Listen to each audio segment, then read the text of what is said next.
पढ़ूं। यही वो कागजात हैं वॉटसन जो उसने मुझे दिए थे और मैं तुम्हें इन्हें पढ़कर सुनाता हूँ, जैसे मैंने उस रात उसे पुरानी स्टडी में पढ़कर सुना है। तुम देख सकते हो कि बाहर लिखा हुआ है, ग्लोरिया स्कॉट नाम के जहाज को फैलमाउथ 8 अक्टूबर 1855 को छोड़ने से लेकर 6 नवंबर को north latitude 15 degree 20 and west longitude 25 degree 14 पर उसके तबाह हो जाने तक एक लेटर के रूप में है। इसमें इस तरह लिखा है, मेरे प्यारे बेटे, अब जबकि मेरी जिंदगी के आखिरी साल में बदनामी के दाग और काले हो चुके हैं, मैं तुम्हें पूरी सच्चाई और ईमानदारी से लिख सकता हूँ कि ये कानून का डर नहीं है, न गांव में मेरी हैसियत खोने का और न ही मुझे ये जानने वाले लोगों की नजरों में मेरा गिर जाना है जो मेरा दिल तोड़ रहा है, बल्कि इस बात का है कि तुम्हें मेरी वजह से शर्मिंदा होना पड़ेगा। तुम मुझे प्यार करते हो और मैं उम्मीद करता हूँ कि शायद ही कभी तुमने मेरी इज्जत न करने की वजह पाई हो, पर अगर वो राज खुलता है जिसकी तलवार हमेशा मेरे ऊपर लटकी है, तो मैं चाहूंगा कि तुम इसे पढ़ो और सीधा मुझसे ही जानो कि मैं कितना दोषी हूँ। और अगर सब कुछ सही रहा, जो कि भगवान करे कि हो, तो ये पेपर अभी भी सही सलामत हो और तुम्हारे हाथ लग जाए। मैं तुम्हें तुम्हारी माँ की प्यारी यादों और हमारे बीच रहे प्यार का वास्ता देता हूँ कि इन्हें जला देना और फिर कभी इसके बारे में मत सोचना। पर अगर तुमने ये पढ़ लिया है, तो मुझे पता है कि मेरा चिट्ठा खुल चुका है और मुझे घसीट कर बाहर निकाल दिया गया है, या जिसकी उम्मीद ज्यादा है, क्योंकि तुम जानते हो कि मेरा दिल बहुत कमजोर है। मैं अपनी जुबान पर ताला लगाकर मौत की नींद सो रहा हूँगा। दोनों ही हालत में कोई भी बात छुपाने का समय खत्म हो चुका है और हर शब्द जो मैं तुम्हें बता रहा हूँ वो कड़वा सच है, और मुझे उम्मीद है कि तुम मुझे माफ कर दोगे। मेरे बच्चे, मेरा नाम ट्रेवर नहीं है। जवानी के दिनों में मेरा नाम जेम्स आर्मिटेज था, और अब तुम समझ सकते हो कि कुछ हफ्तों पहले मुझे ये जानकर कितनी हैरानी हुई होगी जब तुम्हारे कॉलेज के दोस्त ने मुझसे उन 2 शब्दों के बारे में बात की। मुझे लगा कि वो मेरा राज जान चुका है। आर्मिटेज के नाम से मैं लंदन के एक बैंकिंग हाउस में काम करने लगा, और आर्मिटेज के तौर पर मैंने देश का कानून तोड़ा और काला पानी की सजा पाई। बेटे, मेरे बारे में गलत मत सोचना। मुझे वो कर्ज चुकाना था जिस पर मेरी इज्जत दांव पर थी, और मैंने इस काम के लिए वो रकम ले ली जो मेरी नहीं थी, इस उम्मीद में कि पता चलने से पहले ही मैं वो रकम वापस लौटा दूंगा। लेकिन मेरी किस्मत बहुत ही खराब थी। मुझे जो रकम मिलनी थी वो नहीं मिली, और समय से पहले अकाउंट्स की जांच होने से मेरी चोरी पकड़ी गई। मेरे केस में शायद नरमी बरती जाती, लेकिन आज के मुकाबले में 30 साल पहले कानून कठोर हुआ करता था, और मेरे 23वें जन्मदिन पर मुझे हथकड़ी लग गई। मैं और मेरे साथ 37 मुजरिम थे जो ग्लोरिया स्कॉट नाम से ऑस्ट्रेलिया भेजे जा रहे थे। ये सन 1855 की बात है, जब क्रीमिया का युद्ध अपने चरम पर था और पुराने नावों को बेड़े के तौर पर काले सागर में ट्रांसपोर्ट के काम में लिया जाता था। सरकार मजबूर थी, इसीलिए छोटी और कम कारगर नाव का इस्तेमाल कैदियों को लाने ले जाने के काम में लिया जाने लगा। ग्लोरिया स्कॉट को चाइनीज टी के व्यापार में लगाया गया, पर वो पुराने किस्म की नाव थी और नई तरह की नावों ने उसका पत्ता साफ कर दिया। वो 500 टन की नाव थी। उसमें 38 कैदियों के अलावा 26 क्रू मेंबर, 18 सिपाही, 1 कप्तान, 3 मेट, 1 डॉक्टर, 1 पादरी और 4 वार्डर थे। करीब 100 लोग उसमें सवार थे जब हम फालमाउथ से चले। कैदियों के कमरे की दीवार मोटी लकड़ी के बजाय काफी पतली और कमजोर थी। मेरे साथ वाले कमरे में जो आदमी था, जिसे मैंने तब देखा जब हम नाव पर सवार हो रहे थे, वो एक जवान आदमी था और उसका साफ चिकना चेहरा, लंबी पतली नाक और मोटे जबड़े थे। वो सिर तान कर चल रहा था। चलते समय शरीर लचकता था और उसकी खासियत उसका लंबा कद था। मुझे नहीं लगता कि हम में से किसी का भी सिर उसके कंधे तक पहुंचता, पर मुझे यकीन है कि वो 6.5 फुट से कम नहीं होगा। इतने सारे दुखी और थके हुए चेहरों के बीच एक चेहरे का चुस्ती और निश्चय से भरा होना अजीब था। उसे देखकर लगा मानो उस बर्फीले तूफान में कहीं आग दिखाई दी हो।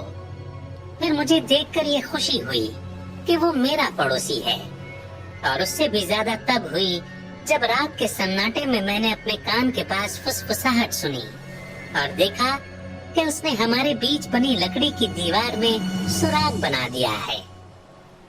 हेलो दोस्त, तुम्हारा नाम क्या है और तुम यहाँ कैसे पहुँचे? मैंने उसे जवाब दिया और पलटकर पूछा कि वो कौन है। मैं जेंग प्रेंडरगास्ट हूँ और जल्दी ही तुम मुझे याद करोगे। मुझे याद आया कि मैं उसके केस के बारे में सुन चुका हूँ, क्योंकि मेरी गिरफ्तारी से कुछ समय पहले उसने अपने देश में सनसनी फैला दी थी। वो अच्छे घर का काबिल आदमी था, पर उसकी आदतें बहुत खराब थीं और उसने धोखेबाजी से लंदन के नामी व्यापारियों से भारी रकम हड़पी थी। तुम्हें मेरा केस याद है? उसने गर्व से कहा। हाँ, बड़े अच्छे से। तो तुम्हें याद होगा कि उसमें कुछ अजीब था। वो क्या था? यही कि मैंने करीब 4 लाख रुपए कमाए थे। नहीं, ऐसा ही कहा गया था, लेकिन फिर भी कुछ वसूल नहीं हुआ। नहीं। तो तुम्हें क्या लग रहा है कि वो बची हुई रकम कहाँ है? मुझे कोई अंदाजा नहीं। मेरे अंगुली और अंगूठे के बीच मेरे नाम पर जितने पाउंड थे उतने तुम्हारे सिर पर बाल भी नहीं होंगे। और अगर तुम्हारे पास पैसे हैं मेरे बेटे, तो तुम जानते हो कि उसे कैसे खर्च करना और कैसे बढ़ाना है, तो तुम कुछ भी कर सकते हो। अब तुम्हें ये तो नहीं लग रहा कि ऐसा आदमी जो कुछ भी कर सकता है इन बदबूदार चूहों और कीड़ों के कटे स्नाव के ताबूत में बैठा अपनी पैंट घिसेगा? नहीं सर, ऐसा आदमी अपना ध्यान रख सकता है, हर दोस्तों का भी रखेगा। तुम इसकी शर्त लगा सकते हो, तुम उसके साथ लगे रहो और तुम मानकर चलो कि वो तुम्हें पार लगा देगा। हाँ, वो उसके बोलने का तरीका था और मुझे लगा कि इसका कोई मतलब नहीं है। लेकिन कुछ देर बाद जब उसने मुझे परखा और मुझसे वादा ले लिया, तो उसने मुझे बताया कि उसने वास्तव में नाव को कब्जे में लेने की साजिश रची है। नाव में सवार दर्जन भर कैदियों ने ये साजिश रची थी। प्रेंडरगास्ट उनका लीडर था और उसने सबको पैसे का लालच दिया था।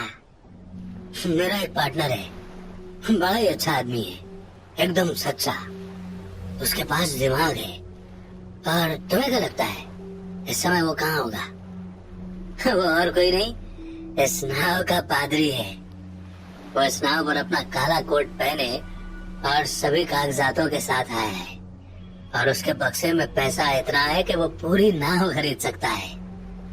नाव के क्रू मेंबर उसके गुलाम हैं। उसने उन्हें नाव में चढ़ने से पहले ही खरीद लिया था। उसने 2 वार्डर और रेशम का व्यापारी भी अपने साथ कर लिए हैं। जरूरत पड़ने पर वो कैप्टन को भी खरीद लेगा। तो हमें क्या करना है? तुम्हें क्या लगता है हम कुछ सिपाहियों की वर्दी को इतना लाल कर देंगे जितना पहले कभी ना हुआ हो? और उनके पास हथियार हैं। हमारे पास भी होंगे मेरे बेटे। हम सभी के लिए पिस्तौलों का एक जखीरा है, और अगर हम क्रू मेंबर के साथ मिलकर भी इस नाव को अपने कब्जे में नहीं ले सकते, तो हम सबको छोटे बच्चों के बोर्डिंग स्कूल में पढ़ने चले जाना चाहिए। तुम अपने बगल वाले कैदी से आज रात बात करना और देखना कि क्या वो भरोसे के लायक है। मैंने ऐसा ही किया। मेरा दूसरा पड़ोसी मेरी ही हालत में था। उसका जुर्म भी जालसाजी का था। उसका नाम इवांस था, लेकिन बाद में उसने मेरी ही तरह अपना नाम बदल लिया। अब वो दक्षिण इंग्लैंड का संपन्न और अमीर आदमी है। वो साजिश में शामिल होने के लिए तुरंत तैयार हो गया, क्योंकि खुद को बचाने का यही इकलौता रास्ता था। खाड़ी पार करने के पहले सिर्फ 2 कैदी थे जो इस साजिश में शामिल नहीं थे। उनमें से एक कमजोर दिमाग का था और हम उस पर भरोसा नहीं कर सकते थे, और दूसरा पीलिया का शिकार था। वो हमारे किसी काम का नहीं था। शुरू से ही हमारे लिए नाव को कब्जे में लेने में कोई अड़चन नहीं आई। क्रू में गुंडे भरे हुए थे जिन्हें खासकर इस काम के लिए चुना गया था। नकली पादरी भी हमारे सेल में उपदेश देने आया। उसके पास एक काला बैग था जिसमें धार्मिक किताबें होनी चाहिए थी, और वो इतनी बार आया कि तीसरे दिन हम सबके बिस्तर के नीचे एक फाइल, एक पिस्तौल, 1 पाउंड पाउडर और 20 कारतूस थे। 2 वार्डर प्रेंडरगास्ट के एजेंट थे और दूसरा मेट उसका बायां हाथ था। कैप्टन, 2 मेट, 2 वार्डर, लेफ्टिनेंट मार्टिन और उसके 18 सिपाही और डॉक्टर ही हमारे खिलाफ थे। हालांकि हमें कोई खतरा नहीं था। हमने तय किया कि हम कोई लापरवाही नहीं बरतेंगे और अपना हमला अचानक रात को करेंगे। हमला अचानक तो हुआ, पर हमारी उम्मीद से पहले ही, और कुछ इस तरह।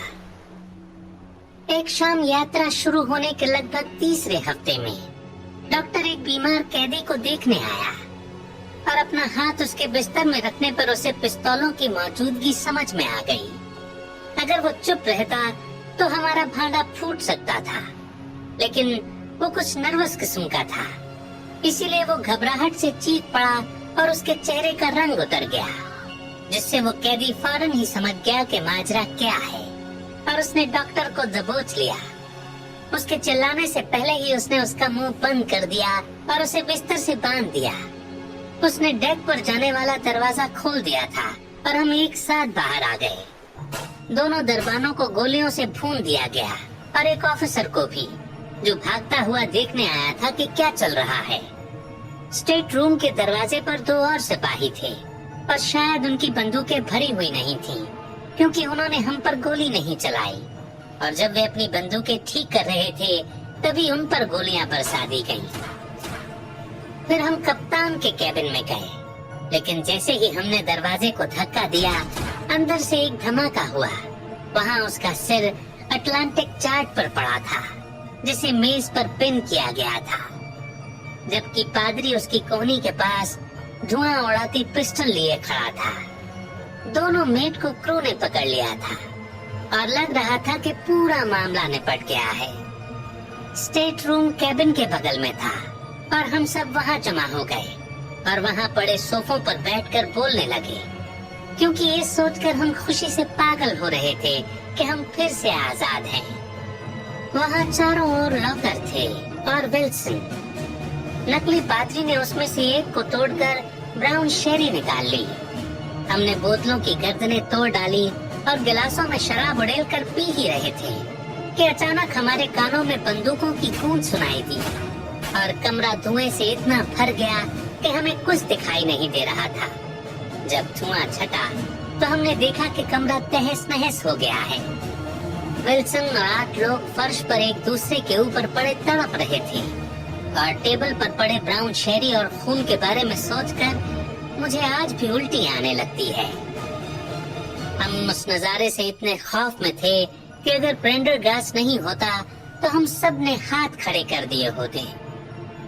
वो सांड की तरह गुर्राया और दरवाजे की तरफ लपका। उसके पीछे जिंदा बचे बाकी लोग भी गए। हम बाहर दौड़े और देखा कि वहाँ एक लेफ्टिनेंट अपने 10 आदमियों के साथ खड़ा है। कमरे की मेज के ऊपर रोशनदान थोड़ा खुला हुआ था और उन्होंने वहाँ से हमारे ऊपर गोलियां बरसाई थी। इससे पहले कि वे अपनी बंदूकें फिर से भर पाते, हम उन पर हावी हो गए और वे बहादुरी से डटे रहे, पर हम उन पर भारी पड़े और 5 मिनट में ही खेल खत्म हो गया। उस नाव जैसा भयानक बूचड़खाना किसी ने नहीं देखा होगा। प्रेंडरगास्ट गुस्से में पागल राक्षस जैसा था। उसने सिपाहियों को उठाकर यूं फेंक दिया जैसे कि वो उसके लिए बच्चे हों। एक सर्जेंट बुरी तरह जख्मी था और फिर भी काफी देर तक तैरता रहा। फिर किसी ने उस पर दया करके उसकी खोपड़ी गोली से उड़ा दी। जब लड़ाई खत्म हुई, हमारे दुश्मनों में वार्डर, मेट और डॉक्टर के सिवा कोई नहीं बचा था। उनके बीच लड़ाई छिड़ी। हम में से बहुत लोग वापस आजादी पाकर खुश थे और अपने ऊपर हत्या का बोझ नहीं डालना चाह रहे थे। बंदूकधारी सिपाहियों को मार गिराना एक बात थी और क्रूरता से लोगों को मारना दूसरी बात थी। हम में से 8 लोग, 5 कैदी और 3 नाविक ने कहा कि वे ये नहीं देख सकते, पर प्रेंडरगास्ट टस से मस नहीं हुआ और न उसके साथी। हम तभी बच सकते हैं जब हम सबका सफाया कर देंगे और हम एक भी जुबान को गवाही देने के लिए नहीं छोड़ सकते। बात इतनी बढ़ गई कि हमारी भी हालत बंधकों के जैसी हो गई। आखिर में उसने कहा कि अगर हम चाहें तो एक नाव लेकर जा सकते हैं।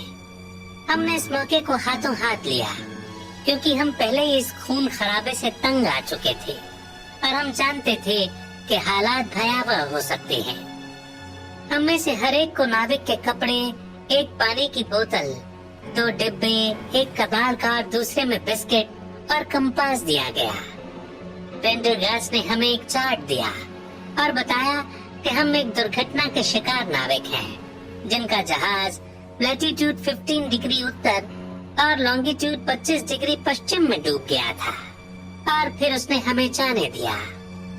और अब मेरे प्यारे बेटे, मैं इस कहानी के सबसे चौंकाने वाले हिस्से पर आता हूँ।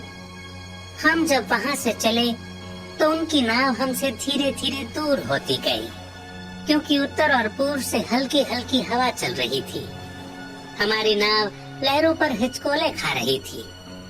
इवांस और मैं उस नाव में सबसे ज्यादा पढ़े लिखे थे और ये समझने की कोशिश कर रहे थे कि हम कौन से तट पर जाकर लगेंगे। ये एक अच्छा सवाल था क्योंकि केप दे वर्ड्स हमारे उत्तर के 500 मील की दूरी पर था और अफ्रीकी तट पूर्व की ओर लगभग 700 मील की दूरी पर था। फिर हमने सोचा कि सिएरा लियोन सबसे ठीक रहेगा क्योंकि हवा उत्तर की ओर बढ़ रही थी। हमने नाव की दिशा उस ओर मोड़ दी। कुछ ही देर में अचानक हमने मुड़कर देखा कि काले धुएं का बादल ग्लोरिया स्कॉट से उठा और आसमान में भयानक पेड़ की तरह छा गया। कुछ पल बाद एक बिजली की गड़गड़ाहट से हमारे कान झनझना गए और धुएं के गुबार के हल्के होते होते ग्लोरिया स्कॉट का कुछ अता पता नहीं लग पा रहा था। फौरन ही हमने अपनी नाव मोड़ी और पूरी ताकत से उस जगह पहुँचे जहाँ पानी के ऊपर से उठता धुआं उस हादसे की जगह बता रहा था। हमें वहाँ पहुँचते पहुँचते 1 घंटा लग ही गया। पहले हमें लगा कि हमने आने में देर कर दी। यहाँ पर कोई भी जिंदा नहीं बचा होगा। एक टूटी नाव और लकड़ी के कई फट्टे तैरते दिखे, पर वो किसी के जिंदा बचने का कोई निशान नहीं था। और हम निराश होकर वहाँ से वापस जाने को हुए कि किसी को मदद की गुहार लगाते सुना। हमने देखा कि लकड़ी के फट्टों पर एक आदमी पड़ा हुआ है। जब हमने उसे अपनी नाव पर खींचा तो पता चला कि वो हडसन नाम का जवान नाविक है जो इतना झुलसा और थका हुआ था कि अगली सुबह तक नहीं बताया कि हादसा कैसे हुआ था। ऐसा जान पड़ता है कि हमारे जाने के बाद प्रेंडरगास्ट और उसकी गैंग ने बचे हुए 5 कैदियों को मार डाला था। दोनों वार्डर को मारकर पानी में फेंक दिया था और इसी तरह तीसरे मेट को भी। फिर प्रेंडरगास्ट बीच वाले डेक पर गया और अपने हाथों से बेचारे सार्जेंट का गला काट डाला। सिर्फ पहला मेट बचा था जो कि एक निडर और चुस्त आदमी था। जब उसने एक कैदी को खून से सना चाकू लिए अपने पास आते देखा तो उसने किसी तरह अपने हाथ खोले और नीचे दौड़ते हुए वो जहाज के एक भाग में घुस गया। दर्जन भर कैदी जो पिस्तौल हाथ में लेकर उसे खोजते हुए नीचे गए। उन्होंने देखा कि वो हाथ में माचिस लिए बारूद के बैरल के पास बैठा है जो उन 100 बैरल में से था जो एक नाव पर मौजूद थे। वो कह रहा था कि अगर उसे किसी भी तरह से परेशान किया गया तो वो सबको उड़ा देगा। और कुछ देर बाद धमाका हुआ। हालांकि हडसन को लगा कि ये मेट के माचिस से नहीं बल्कि किसी कैदी की गोली से हुआ है जो अपना निशाना चूक गया था। कारण जो भी हो, ये ग्लोरिया स्कॉट और उसमें सवार सभी लोगों का अंत था। इस तरह कुछ शब्दों में मेरे बेटे, ये उस भयंकर घटना की कहानी है जिसमें मैं भी शामिल था।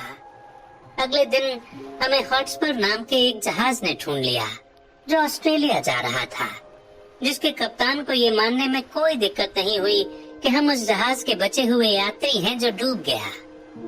ग्लोरिया स्कॉट के बारे में ये समझा गया कि वो समुद्र में खो गया है और उसकी असल कहानी के बारे में एक शब्द बाहर नहीं आया। एक शानदार यात्रा के बाद हॉटस्पर हमें सिडनी ले आया, जहां इवांस और मैंने नाम बदलकर खदान में काम करना शुरू किया और अलग अलग देशों से आई भीड़ में हमें अपनी पहचान छुपाने में कोई मुश्किल नहीं हुई।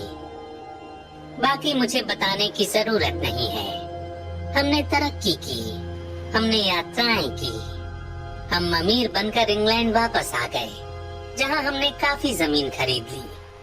20 साल से हम शांति और आराम की जिंदगी बिता रहे थे और हमने उम्मीद की थी कि हमारी पास्ट लाइफ दफन हो चुकी है। सोचो जरा मुझ पर क्या गुजरी होगी जब मैंने फौरन पहचान लिया कि जो आदमी हमसे मिलने आया था वो यही नाविक था जिसे हमने डूबते जहाज से बचाया था।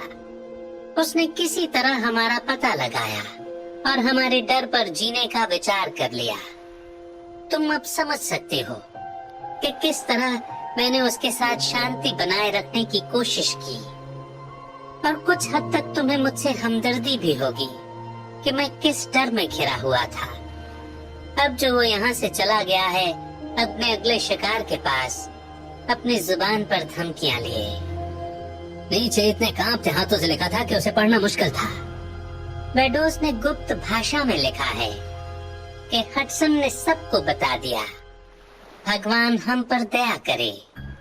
ये वो बयान था जो मैंने अपने दोस्त ट्रेवर को उस रात पढ़कर सुनाया था। मुझे लगता है वाटसन के इन हालातों में काफी ड्रामेटिक था। उस सच्चे इंसान का इससे दिल टूट गया और वो चराई के चाय के बागानों में चला गया, जहाँ मैंने सुना कि वो खूब तरक्की कर रहा है। जब से वो चेतावनी वाला लेटर लिखा गया तब से बेडोस और नाविक का कोई पता नहीं है। दोनों ही पूरी तरह गायब हो गए। पुलिस के पास कोई शिकायत दर्ज नहीं हुई, जिसका मतलब है कि बेडोस ने धमकी को सच मान लिया। हडसन को यहाँ वहाँ देखा गया। पुलिस का मानना था कि वो बेडोस का काम तमाम करके भाग गया होगा। मेरा मानना है कि सच्चाई इसके ठीक उल्टी थी। मुझे लगता है कि परेशान होकर बेडोस ने हडसन से बदला ले लिया और जितना हो सकता था सारा पैसा बटोर कर देश के बाहर चला गया। इस केस के यही फैक्ट्स हैं डॉक्टर वाटसन। अगर तुम्हारे कलेक्शन को इससे कोई फायदा हो तो मुझे यकीन है कि तुम इसका इस्तेमाल करोगी। तो इसी मोड़ पर ये कहानी, ये केस यहीं पर समाप्त होता है। उम्मीद करते हैं कि ये कहानी आपको पसंद आई होगी। शर्लॉक